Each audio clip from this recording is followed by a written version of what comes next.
The wedding hall fell silent. The music stopped.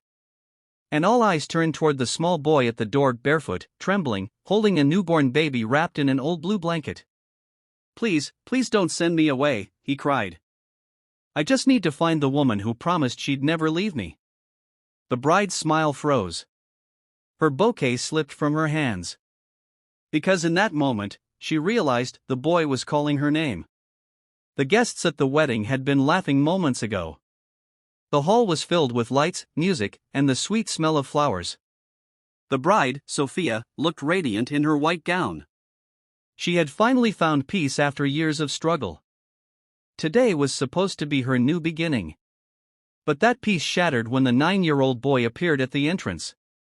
He looked exhausted, his small body covered in dust. The baby in his arms whimpered softly, wrapped in what looked like a towel instead of a real blanket. The boy's lips were trembling as he looked around the hall full of strangers. The groom, Daniel, frowned. "Whose kid is this? Where are his parents?" No one answered. The boy took a shaky step forward. Is Miss Sophia here?" The name made everyone turn to the bride. Sophia blinked, her heart skipping a beat. "Yes. I'm Sophia," she said carefully. "Do I know you?" The boy's eyes filled with tears. "You said you'd come back for me." The words hit Sophia like thunder. Everyone stared at her. The groom looked confused, whispering, "What is he talking about?" But Sophia's mind was already racing back to 9 years ago. Back to a time when she was struggling to survive. 9 years earlier, Sophia had been a volunteer at a small orphanage on the outskirts of town. She had fallen in love with the children there, especially a quiet little boy named Eli. Eli had no parents, no family, no visitors. He would sit by the window every evening, waiting as if someone might come for him. Sophia had promised him something she never thought would matter so much. "When I have my own home, Eli, I'll come back for you. I'll take you with me. I promise." But life had other plans. The orphanage shut down.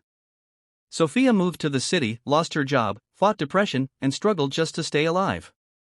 She thought about Eli sometimes, but shame and pain made her bury the memory.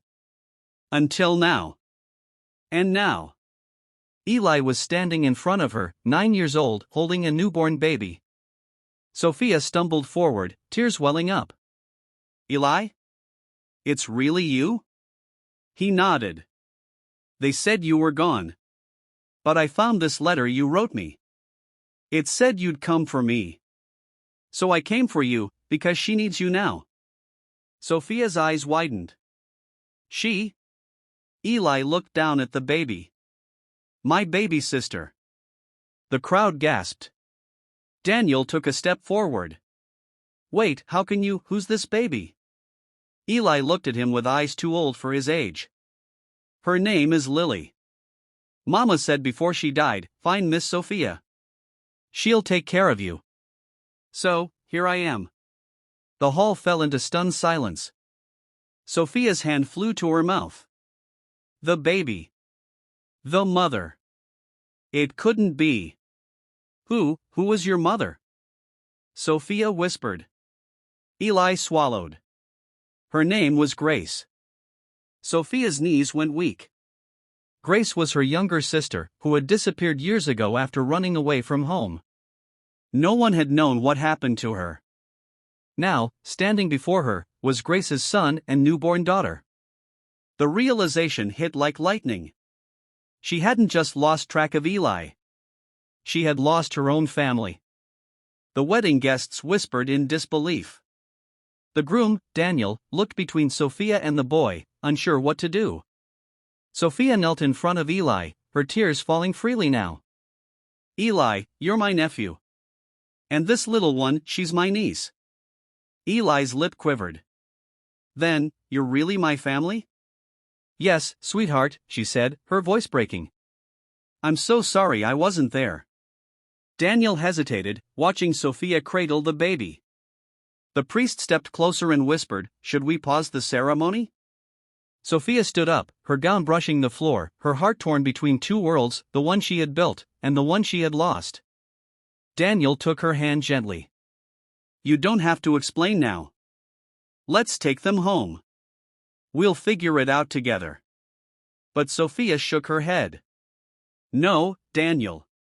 There's something you need to know." She turned to the crowd, to the guests, to the cameras, to everyone watching, her voice trembling but strong. "All my life, I thought happiness meant moving forward. Forgetting pain. But this boy reminded me that love means going back to the promises we made, to the people who waited for us, to the family we left behind." She looked down at Eli and the baby. "This is my family.